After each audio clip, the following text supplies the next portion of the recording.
Diddy Combs has been denied bail in connection with the sexual abuse and sex trafficking charges he faces. And as Les Trent reports, the music mogul who once traveled by private jet to all those mansions is now in a jail that is notorious for its bad living conditions. Diddy has landed himself in solitary confinement after getting into a prison fight with another inmate. So we're being told that this inmate dissed Diddy, and then there was punches thrown. I think there's so many powerful people that are on those lists. There's so many powerful people that went and partied. Air quotes, partied. And how many of them went to the Diddy party? Have you been paying attention to the trial? Oh, yeah. Trials. Wild.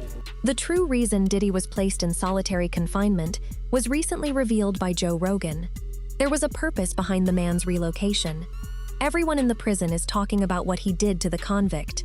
According to Joe, this wasn't an accident. Furthermore, if his claims are correct, the probe against Diddy predates his RICO charges. It could have been simmering for a long time. So, Sean Diddy Combs is doing time at Fort Dix Federal Correctional Facility, as you all know. Judge Arun Subramanian handed down a 4-year sentence on 2 lesser offenses out of the 5 he was originally facing. Nonetheless, there is still a long way to go. Joe Rogan claims that the issues that landed Diddy in federal jail were not the beginning of the probe. It began with something far older, something that has been plaguing hip-hop for over 3 decades. Diddy has landed himself in solitary confinement after getting into a prison fight with another inmate. We're being told that this inmate dissed Diddy, so pushing started, and then there was punches thrown. So I guess the prison guards immediately broke it up. I hope he at least won the fight. Well, according to our prison sources, and yes, we have them, Diddy held his own during the fight. What does that mean, that he didn't lose the fight but didn't win it? Means he didn't have to go to the hospital ward? It doesn't sound like he dragged the guy, though. It sounds like he just survived. But they threw him into the hole. For how long, we cannot say. Will this affect him getting out? Because he's supposed to get out in February 2028. Pretty sure, unless they determine that he was attacked. Here's the problem that Diddy has now, is that it's happened once. So now Now he's a target. Now there's gonna be a bunch of other tough guys lined up because you make a name for yourself. But Fort Dix doesn't really look like that hard of a prison, right? Really? How much time do you think you could do at Fort Dix? It doesn't seem that tough. I'd be all right. Are you kidding? You'd be spit roasted. They'd be lined up, man. They would be lined up. You would be a sweet treat in prison. We'll see you around the yard, Diddy. As soon as you're out of confinement. The reported takedown of Tupac Shakur. And once that idea entered the discourse, people began looking at the timetable differently, because Tupac's killing was never simply another unsolved celebrity crime. Now, let's rewind to how this all began. It was a moment that transformed the whole music business overnight. Back in the mid-1990s, Tupac, Diddy, and the Notorious B.G. were close buddies. 3 young talents changing the sound of hip-hop. Yeah, some still remember that 1993 freestyle between Big and Shakur. People think they looked incredibly great together, but somewhere along the road, the relationship morphed into one of the most combustible rivalries the society had ever seen. East Coast versus West Coast, Death Row Records versus Bad Boy Entertainment. And when Tupac was in Las Vegas in September 1996, the whole industry froze for years. Nobody was charged. The case became a mythology that people spoke about but never solved. Documentaries were created, and novels were written. Conspiracy theories proliferated through the streets and the internet. But lately, something changed, because in 2023, a guy called Dwayne Kefi D. Davis was ultimately charged in connection with Tupac's killing. In the instant that occurred, a lot of old legends came back to life, including the one that ties the case to Diddy. Well, in fact, there was the rumor that after Pac got killed, Puffy gave Zip $1 million that was supposed to be handed over, and Zip ended up keeping it. And I remember when I interviewed TK Kirkland, who was actually roommates with Zip at one point. They were that close. He actually said, yeah. The feds said that too. He said that shit actually happened. Well, the story that has circulated was that after Tupac got killed, Puffy allegedly gave the money. I heard to Zip. Yes. And Zip was supposed to give the money to Keefe and them. Yes. But he never gave the money to him. But thank God he never gave him the money, right? Think about it. If he gave the money, Puffy would be in prison now, money for hire, a murder for hire. So thank God, it's just a true story. I'm not saying yes or no, but if he would have gave them the money, it'd have been a murder for hire and Puffy would be locked up. Yeah, I said they said he's a dirty motherfucker. Yeah, and he even said that, like, in retrospect, that was probably the best thing that could have ever happened to Puffy. By Zip stealing the money, now Puffy isn't connected to that shit. Or else it would have been like a murder for hire or something, you know what I'm saying? The FBI said Zip. So the FBI told you the said he same was a thing. dirty motherfucker, yeah. So the FBI told you that Zip kept that money as well. They said Zip's a dirty motherfucker. Everybody cross you. You're the last one to know every fucking thing. Even lawyers, your friends, everybody can cross your ass. You just don't know. Even the dudes you was riding in the car with every day, like a low jack. Like, what the fuck? Yeah, well, I mean, like I said, Zip had a history of ripping people off. Yeah. He never ripped me off. Well, otherwise he wouldn't have. Did he technically do? I mean, if he kept the money that supposedly. True. So actually, he ripped you off for $1 million. Yeah. If that's what happened, yeah. They sure said it. The FBI said that. The people down, yeah, U.S. attorneys, all of it, they said that. Zip's a piece. They said he's a piece of shit. But I didn't ever know that he got no money. But they said he got it. Yeah. Well, Gene Deal said he got it too. Oh, Kirkland, really? yeah, everybody's, yeah. Now, fast ahead. Diddy is making waves again. Word is that Diddy been put in solitary prison at Fort Dix. The phone call came through clear. Diddy choked a guy out. He was put in solitary on July 23rd. At 4 o'clock in the afternoon, he'll stay there for at least 30 days or so. The streets heard. His crew is still attempting to figure it out. They didn't challenge the call. People have been believing they could play with him inside because of all the news surrounding the case, or because he's a huge star. They assumed he was accustomed to being protected, but individuals who know better had warned that Diddy is not a sucker. He's been known to grab individuals and yoke them up. Even with security standing right there, that energy didn't leave him at the gate. Claiming that his throat was nearly in prison. According to Diddy, he was asleep in his cell and he woke up to a man standing over him with a shank at his throat. It's important to understand that this incident was not an attempted. If this person wanted to Diddy, he never even would have seen it coming until he was bleeding out of his throat. This was a warning, and this was a mark of things to come for Diddy. First off, Diddy is down on a bad charge, and it doesn't matter that it's not like a child charge, it's still a sex charge, and people in prison, they don't like that. Even though it's a prostitution charge and the prostitutes that he had transported across state lines were men, it's still a sex beef. That honestly is going to seem even weirder to dudes in there. Also have to keep in mind that Diddy has a lot of money, and they're going to want that money, and they're going to get that money out of him whether he wants them to or not. Also have to keep in mind that Diddy is famous, so if you were the dude who beat up, stabbed, or clapped Diddy's cheeks, that gives you a certain amount of clout in prison. But here's where it gets deeper. The brawl inside wasn't random. According to the rumors, Joe Rogan has been pushing reports that the prisoner encounter connects right back to the original Tupac files. The same files that keep emerging with new names and fresh questions. Investigators have stressed from day one that Suge Knight's version of the narrative concerning Tupac has always appeared peculiar.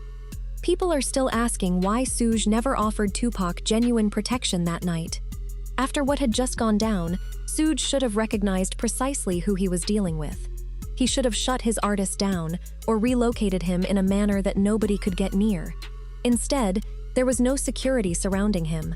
Later, Suja and Pac had communications even after Pac had been shot numerous times. Suspects or motive in the murder of rapper and actor Tupac Shakur, who died last Friday the 13th after being gunned down in a drive-by following the Mike Tyson-Bruce Seldon boxing match September 7th.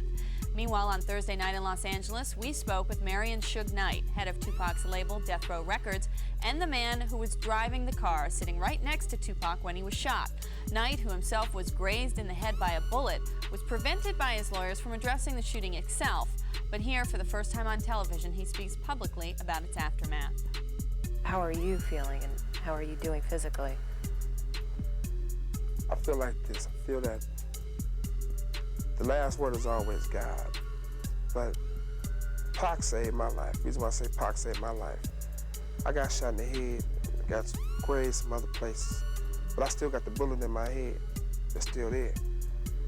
But for as trying to get him to the hospital, didn't make me realize that I was shot. Because usually when you get shot in the head, the first thing the person do is panic. You know, bam, I'm shot in the head, I'm about to die. You know, and once you do that, you can't drive nowhere. My whole thing is, Pac, he was shot. I'm like, you shot? I'm gonna get you to the hospital. I'm driving, telling him I'm gonna get to the hospital, kick back. Pac looked at me and said, you know what?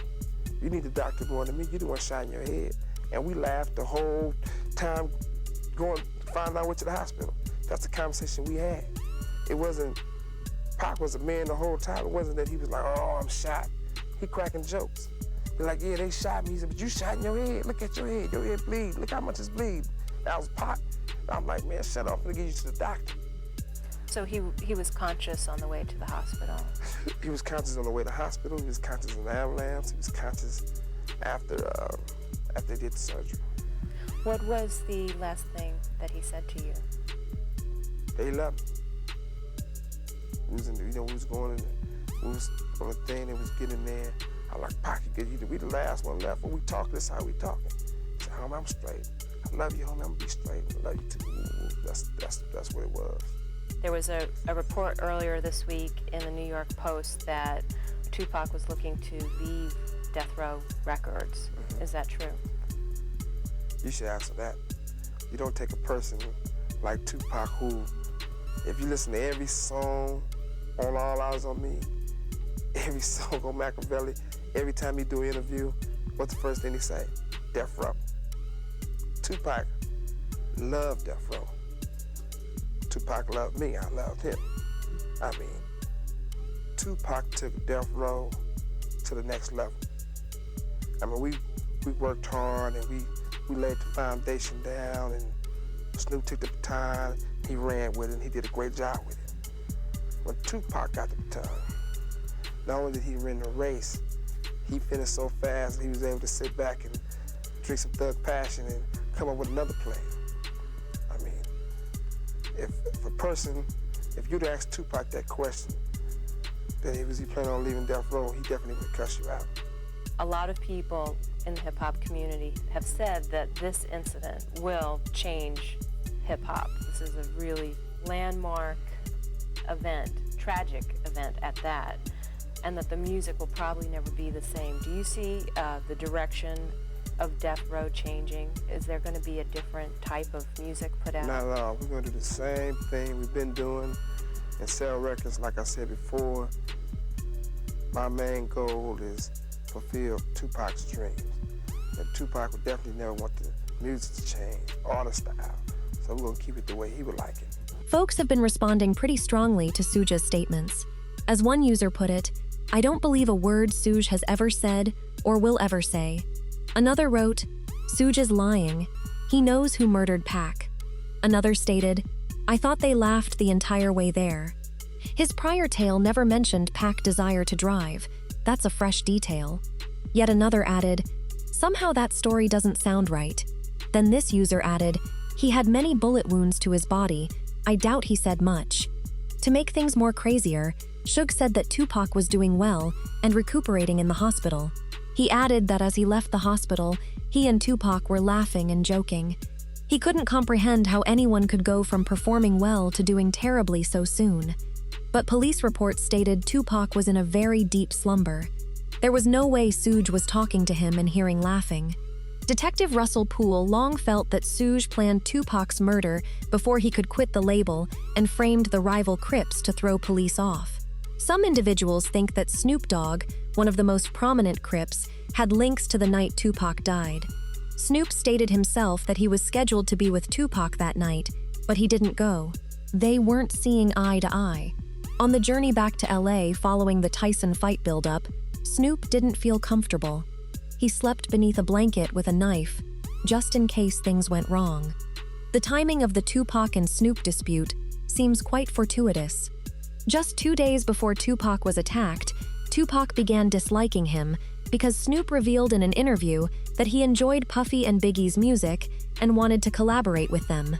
That rubbed Tupac the wrong way. What was you and Pac's relationship prior to his passing? I say a week before he died, we was best of friends. 2 days before he died, I don't think he liked me. Why? Because we was in New York, and New York did all kind of shit to me, like, and I forgave him. And went and did an interview and was asked, how do I feel about Puffy and Biggie? And I was like, I want to do some music with him. And that just rubbed Cuz the wrong way, like, yeah, tried to kill me. You talking about you want to do a song with him? I wasn't thinking about his emotions. I was thinking about the way I felt at the time. They was our friends. We was all friends at one point. This video footage of all of us hanging out. Pac, Biggie, Puff, Suge, all of us together. That, to me, I never seen myself getting involved. Rogan claimed Diddy supposedly had his eye on Tupac's girlfriend. Later, Diddy created a family with Tupac's ex-girlfriend. Diddy even had a daughter, Chance Combs, with Sarah Chapman in 2006. She apparently dated Tupac in 1995, and the fact that Tupac being with her really made Diddy upset. Diddy identified Sarah as the one, and that she was his ideal lady. That was apparently the rationale behind the first time Diddy sought to have Tupac taken out. The initial efforts supposedly failed, which led to his attempting again. A former detective stated that Diddy had Tupac assassinated for $1 million, which reportedly spurred Suge Knight to retaliate by having Biggie slain. Word on the street is that Diddy hired Key the 500th to take down Tupac. Keith the 500th himself informed police about it during interrogations on 4 separate times in San Diego, Anaheim, Irvine, and Las Vegas. Keith the 500th claimed he spoke to Puffy, and that when it came to Tupac, it was truly about both of them. Now, back to Fort Dix. That inmate scuffle that put Diddy in isolation is being speculated about as more than simply prison discontent. The streets are suggesting the guy who was choked out could have been running his mouth about the old Tupac files, the same ones that reportedly identified Diddy. A $1 million offer. Keith the 500's remarks. A plausible motivation involves Sarah Chapman. When you sit in a low-security federal prison with a lot of contact amongst convicts, old scores and old tales may emerge rapidly. Allegedly, the detainee also implicated Diddy in connection with the Epstein network. So that made Diddy incredibly agitated. Y'all recall the assertions about elite networks that transported young talent via safe spaces, those closed-door conditions, the purported power plays, and the individuals who were reportedly suppressed. Some individuals have stated that Diddy and Epstein mingled in similar elitist circles, the parties, the connections, and the access. Here's the videos. They were telling us that videos are going to come out, incredibly high-profile people doing horrendous things, evil things. People are going to go to jail. People are going to be shocked. Yeah. Where? Right. Nothing. Well, like, 0. My thing about the Diddy thing is, like, I don't really give a fuck. These people are they're of age. They're like 18 years old. And is it shitty what he's doing, trying to, like, use people and leverage them into do these weird sexual things and, like, sick shit, just the most sick shit you could possibly think of. But, like, the way I look at it is these people are using this Diddy stuff. All it does is, like, take away from the real child trafficking that's going on with, like, underage kids, right? There's, like, what, 300,000 something, like, missing kids. Like, talking about Diddy and his oil parties with these 18-year-olds, like, do I think it's good? No. I want to beat up their dad, but other than that, I don't really give a fuck if there's, like, 18 to 19-year-olds that are doing this stuff, as long as they're not being, like, actually, like, physically raped. But I mean, it seems like what's going on is just like this weird cultish thing where they slowly get creep closer and closer and closer to this thing, like, oh, I'm here now, all these famous people are here, they're doing this, like, elaborate parties, lots of money, everything you want, the golden carrot at the end of the stick. Right. So the thing is, he's not even being charged for any of the things you just brought up. He's not being charged for blackmail, which is kind of crazy, because like, what did they do? Why did they tell us that there was all these videos of all these high-profile people and then silence, and then it never comes up once during the trial? If the convict at Fort Dix understood elements of that wider picture, and if the debate got to Tupac and who actually ordered what, then choking a guy out suddenly appears less like random prison violence and more like an effort to safeguard ancient secrets. Joe Rogan has been connecting these links in real time. The probe that some feel began decades ago with Tupac has never actually concluded. Prosecutors need one thing: evidence. Who paid the money, where it went, and who can authenticate the talks behind it. If detectives can track that money stream, the whole narrative changes. If they can't, Tupac's death may remain one of hip-hop's greatest mysteries. But within Fort Dix, the past may have clashed with the present. And that's why some people say Diddy was put to isolation. Now the attention is on you. What does it imply when an inmate riot inside a federal institution begins looking like unfinished business from 1996? Who else within those confines knows bits of the Tupac case? And if the Epstein network and the Bad Boy network overlap the way so many people say, how many more identities are still remaining silent, hoping none of this reaches them? The streets have been raising these issues for about 30 years now. The solutions could be closer than ever. Drop your ideas in the comments. Press like and subscribe, and don't miss the next video on your screen. It gets even weirder.